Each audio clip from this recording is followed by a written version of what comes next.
क्या लिखा होता है? शयनशान। शयनशान डिब्बा। तो शयनशान शयनशान का मतलब स्लीप। आज की वीडियो बहुत ज़्यादा इंटरेस्टिंग होने वाली है, क्योंकि आज हम लोग सुनने वाले हैं मौलाना साहब से कि वो क्या कहते हैं हिंदू धर्म के बारे में, और वो क्या कहते हैं कि पैर छूने की प्रथा कहाँ से शुरू हुई, कैसे शुरू हुई। वीडियो बहुत इंटरेस्टिंग होने वाली है, क्योंकि एक मौलाना हिंदू धर्म के बारे में बात करने वाले हैं जो बहुत ही अलग होगी और दिलचस्प तरीके से होगी। तो वीडियो बहुत इंटरेस्टिंग होगी, तो अंत तक मेरे साथ देखिए रिएक्शन वीडियो। और लक्ष्मण दोनों तलाश करके रावण की लंका में आग लगाकर सीता जी को रावण के चंगुल से छुड़ाकर जब लाते हैं और रामचंद्र जी के सामने खड़ा कर देते हैं, तो सीता जी रामचंद्र जी के पैरों पे गिर गईं। वहीं से हिंदू धर्म में पैर छूने का रवाज चल रहा है। अच्छा। पैरों पे गिर गईं, उनके पैर छूने लगी। हनुमान और लक्ष्मण ने मेरी इज्जत लुटने से हमको बचा लिया, और रावण हमारी इज्जत पर हाथ नहीं डाल सका। लेकिन जब सीता जी रामचंद्र जी के पैर छूने लगी, तो रामचंद्र जी ने उनको छूने नहीं दिया। घुटनों तक पहुंची थी, पैरों पे जा रही थी, उन्होंने पकड़ लिया और उठा लिया। और वाल्मीकि रामायण कहती है रामचंद्र जी ने ये जुमले पढ़े, राम रामाय नमः, राम रामाय सत्यमस्तु। है सीता, मैं राम हूं, और राम का भी एक राम है ऊपर वाला। राम रामाय नमः। सीता, राम के राम को नम करो, राम रामाय नमः। राम के राम को, मैं राम हूं तेरा, तेरे राम का राम है ऊपर वाला। हाय सीता, राम के राम को, अपने राम के राम को नमा करो, अपने राम को नहीं। हिंदू भाई समझ बैठे, अपने राम को नमा करो, सर झुकाओ। जबकि रामचंद्र जी ये कह रहे हैं अपने राम के राम को नमा करो, अपने राम के सामने झुको, उसको प्रणाम करो, उसके सामने सर झुकाओ। राम रामाय सत्यमस्तु। है सीता, तेरे राम का ही राम सच्चा है। इसलिए अर्थी दी जाती है जब जनाजा उठता है हिंदू भाइयों में किसी का, तो जब शमशान घाट ले जाते हैं तो क्या पढ़ते हैं मालूम है? क्या पढ़ते हैं? क्या कहते हैं हिंदू भाई? राम राम सत्य है। अब बदल दिया, कहने लगे राम नाम सत्य है, जबकि राम नाम सत्य है नहीं। रामायण में लिखा राम रामाय सत्य, सही शब्द क्या? राम राम सत्य है, यानी राम का राम सच्चा है। तो बहुत से हिंदू तो यही कहते हैं राम राम सत्य है, राम राम सत्य है, राम राम सत्य है।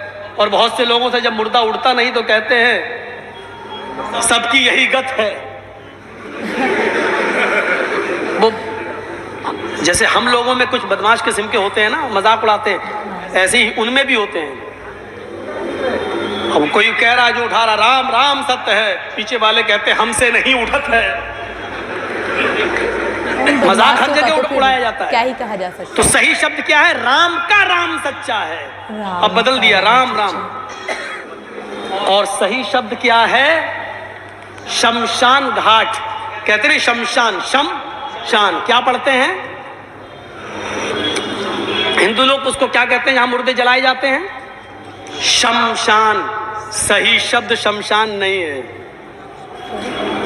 यह बात मैं जिंदगी में पहली बार बता रहा हूं आपको। सही शब्द शमशान नहीं है, सही शब्द है शयनशान। क्या है सही शब्द? शयनशान। कितना बिगाड़ हुआ है, बिगड़ के कहां आ गया? शमशान। शमशान का कोई अर्थ ही नहीं होता संस्कृत में। आप उठा के देख लो हिंदी, संस्कृत हिंदू हिंदी, पता नहीं भाई, तो पढ़ाई और नहीं। शयनशान का मतलब होता है, आप ट्रेन में सफर करेंगे, ट्रेन में जब आप जाएंगे तो आप देखेंगे जो कोच होते हैं, रिजर्वेशन कोच, तो उसमें आप देखेंगे इंग्लिश में लिखा होता है sleeper coach. Sleeper coach. Right. और हिंदी में क्या लिखा होता है? शयनशान। शयनशान डिब्बा। तो शयनशान। शयनशान का मतलब, स्लीपर का मतलब सोने वाला। सोने वाला। यानी यहाँ पर आदमी सोता है, यानी सोने वाली सीट उसको मिलती है। और उसी को हिंदी में क्या कहते हैं? जहां सुला दिया जाए, शयनशान, सुला दिया जाए, उसी से है शयनशान घाट, यानी मुर्दे को जहां सुलाया जाता हो। आपके यहाँ सुलाया तो जाता ही नहीं है, आपके यहाँ जलाया जाता है। शयनशान का मतलब होता है कब्रिस्तान, जहां मुर्दे को लिटा दिया जाता है। शयनशान का मतलब होता है कब्रिस्तान। तुम अपने मुर्दों को शयनशान ले जाओ, मतलब क्या हुआ? घाट ले जाओ? नहीं, कब्रिस्तान ले जाओ। यानी दफन करने का सबूत हिंदू भाइयों में भी है, जलाने का सबूत उधर भी नहीं है। लेकिन अब बदल दो। अब जिस देश के अंदर ऐसे पढ़े लिखे पंडित लोग होंगे आजकल की तरह, साक्षी महाराज जैसे लोग, तो वो धर्म का बेड़ा गर्क नहीं करेंगे तो क्या होगा? कोई पढ़ा लिखा आदमी इनके बीच में पढ़ नहीं पा रहा है, उससे डिबेट हो नहीं पा रही है, नहीं तो उसकी पढ़े लिखे लोगों से डिबेट करते ही कब है? मैंने आपको बताया था ना, सवाल भी उनके, जवाब भी उनके। किसी जलसे में मैंने बताया था, बुलाया था मुझे एक मीडिया वाले ने, मैंने कहा चलो आज कम से कम दिल भड़ास निकालने को मिलेगा, मौका है। सवाल लिख के लाया, बहुत से 20-25 सवाल थे उसमें, मैंने पढ़ लिया। मैंने कहा ठीक है। उसने दूसरा पर्चा दे दिया। मैंने कहा ये क्या है? कहा ये मैं सवाल करूंगा, जवाब आपको ये देना है। हमें क्या मतलब? सवाल भी आपके, जवाब भी आपके? कहने लगा हाँ। हमने कहा सवाल तो बहुत मुश्किल हैं, बहुत टफ हैं आपके, बहुत हार्ड हैं, लेकिन जवाब हम अपने हिसाब से देंगे, हम सवाल से नहीं घबरा रहे हैं।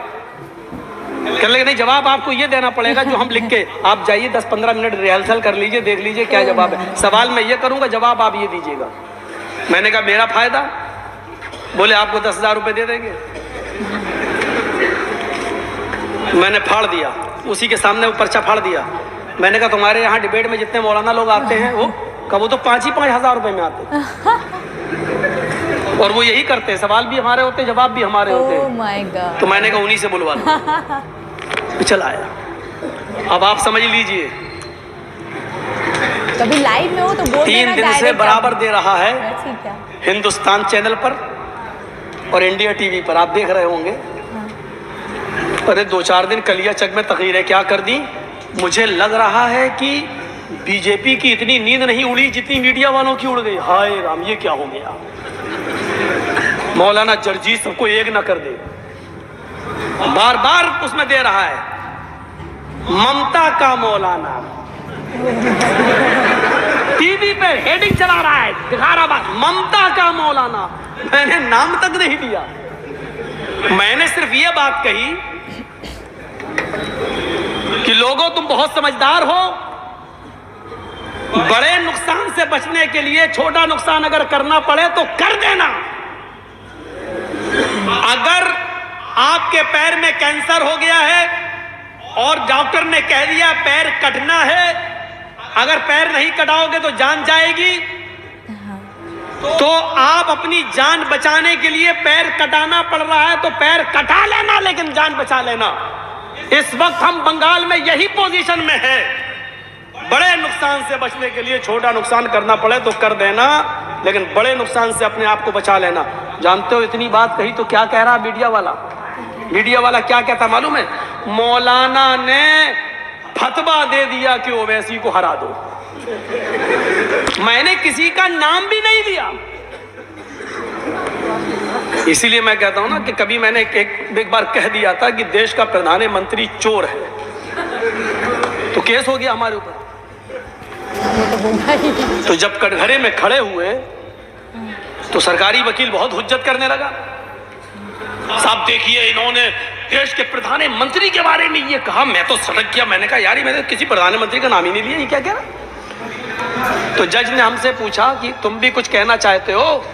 मैंने कहा जज साहब मेरे पास वो वीडियो मौजूद है, आप सुन लीजिए। उसको सुनाया, उसने बार बार सुना। मैंने कहा मैंने ये कहा है कि देश का प्रधानमंत्री चोर है, लेकिन ये नहीं कहा कि हिंदुस्तान का चोर है, कि पाकिस्तान का चोर है, कि लंका का चोर है, कि सऊदीया का चोर है, कि अमेरिका का। मैंने ये नहीं कहा, और ये अपनी तरफ से कह रहा है कि देश के, भारत के प्रधानमंत्री को चोर। Oh my God. तो जज मुस्कुरा रहा, मुस्कुरा के कह रहा, सरकारी वकील को, अरे कहा इन्होंने, जो तुम नाम ले रहे हो देश के, कहा इन्होंने देश के प्रधानमंत्री को? द बेल इज ग्रांटेड, वहीं से बेल दे दिया। और दस्तखत करते करते हमको देख कैसे कह रहा है, क्या हम नहीं जानते हैं कि किस देश का प्रधानमंत्री चोर है? मेरी तो हंसी नहीं रुक रही ये वाली लास्ट वाली जोक्स बन के।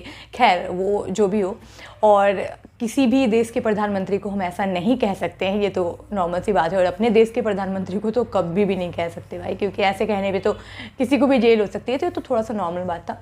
बट अगर वो वाली बातें जो इन्होंने कही कि पैर छूने वाली बात, अब ये क्या है नहीं है, ये तो सही मायने में जो इनके ज्ञाता हैं जो हिंदू धर्म के, वही बता पाएंगे सही चीज़ की सही चीज़ क्या है। लेकिन जो भी हो, मौलाना साहब भी अपने तरीके से बहुत अच्छे तरीके से उन्होंने समझाने की कोशिश की, जो अच्छा लगा। खैर सबसे बड़ी बात क्या थी कि इन्होंने ना ही हिंदू धर्म के बारे में गलत बोला, ना ही मुस्लिम धर्म के बारे में बड़ाई की या फिर अच्छा बोला, कुछ भी। इन्होंने बस ऐसा बोला, कुछ तो थोड़ा ऐसा लगता है कि लॉजिकल टाइप बातें थी। अब वो क्या सच्चाई है नहीं है, ये हमें क्या मतलब है, हमें क्या रिएक्शन देना है वीडियो पे, हमें कोई लेना देना नहीं है कि कौन ज़्यादा सच्चा कौन ज़्यादा झूठा। मुझे इनका अंदाज इतना अच्छा लगा कि मेरा मन किया कि सुनूं और थोड़ा सीखूं कि क्या कह रहे हैं ये। और अगर आप लोगों को भी ये मेरी रिएक्शन वीडियो पसंद आती है तो चैनल को सब्सक्राइब करें, वीडियो को लाइक करें और इंतजार करें मेरे नेक्स्ट रिएक्शन वीडियो का। तो चलिए मिलते हैं अगले वीडियो में। अपना बेहद ख्याल रखिए।